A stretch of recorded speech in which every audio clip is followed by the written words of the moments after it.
chilly. Ryan Burrow, ABC News correspondent, live from the headquarters of the Polar Vortex. Good morning, Ryan Burrow. Good morning, and I just want you to know right now it's 4 degrees out here, wind chills at 17 below, and everyone who's walking by pretty much has a scarf on, gloves on, hood on, 2 pairs of pants, 2 pairs of socks, you name it, they're ready. This is going to be one of the coldest days. It is the coldest day of this season thus far, and some area schools did close down for whatever reason, whether it be not being able to get the buses going or problems with pipes. Chicago Public Schools is open, but there are some suburban school districts that are closed today. I got to tell you, it's 15 here in St. Louis, and it's a cold. Heat wave, my friend. Yeah, it's cold. I mean, you're only 5 hours north of us, so it's really interesting how that 5 hours is such a big difference when it comes to this storm. Oh, and it's going to be whiplash the next few days, not only here but by you as well. So this cold snap is going to push out here. We've got the wind chill advisory expiring in about 2.5 hours. And then it's going to warm up to a balmy 8 degrees. By Friday, we do get up to 23, but then the snow comes. And we're talking quite a bit of snow. Friday into Saturday, 8, maybe 10 inches, maybe even a foot. Parts of Wisconsin are going to see over a foot of snow. And then Sunday, back with the cold weather. Get this, for the Bears-Packers game, the kickoff temperature is expected to be 0. That could be the coldest ever start for a Bears game in Chicago Bears history. So it's going to be chilly out there. That's well, for sure. at least the Bears are doing so well this season, so at least the fans can enjoy the nice season the Bears are having in that cold weather. Yeah, doesn't it sound like fun going 60,000 people cramming into a stadium when it's 0 degrees outside to watch a really bad Bears team get hammered by the Packers? Okay, so how much snow's on the ground now? Not much snow. Well, we still have the lingering snow from last weekend. That's the thing, is we haven't had a chance to kind of get a break from the cold weather on the weekends.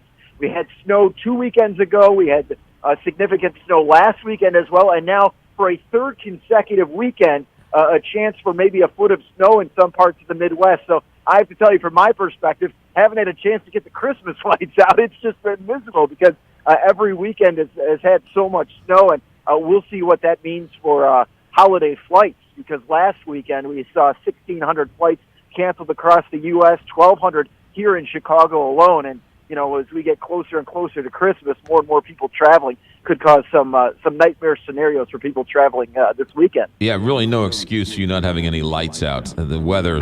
You know what? You know you live in Chicago, don't you? You know it's going to get cold at some I know. point. I should have got them up in November, right? Yeah. I don't blame you, Ryan, though. I spent a few winters in Chicago, so it's brutal. Yeah, I understand that, but while you were enjoying your Cubs World Series, you could have put some lights up too. Then, you know. Well, this is when I finally get them up, they're staying till April. So, Yes. But they're going to be long term. Let's just put it that way. So I'm looking at the map here in St. Louis. Tomorrow it's supposed to be 37. Saturday, maybe some rain or snow overnight. Friday into Saturday, but high on Saturday of 49 here in St. Louis. So wow. yeah, Really? yeah. So there's definitely a front line between, I don't know if it's Peoria or Effingham or Springfield or what, but there is a definite line between St. Louis and Chicago. And what makes this so significant, and you know, we're used to the cold weather. This will happen a few times this winter, but what makes this so significant, first of all, that it's happening so early. I mean, technically, winter doesn't start for another week. Also, we're seeing this kind of reach really deep into the U.S., not just Chicago, but as far as Atlanta, where temperatures are going below freezing. So a pretty big swath of the United States feeling this polar vortex. Yeah, all right. I mean, unless I keep hearing all of this, and then I keep watching St. Louis's weather, and somehow there's a dome over St. Louis. It's just not going to affect us. So, all right. Jim Ryan. Ryan Burrow. Sorry.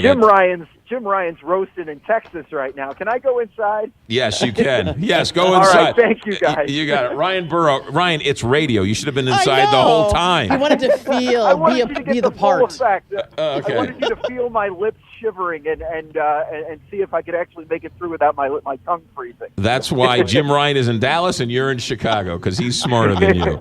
Ryan, be good out there. Take care. 7:50.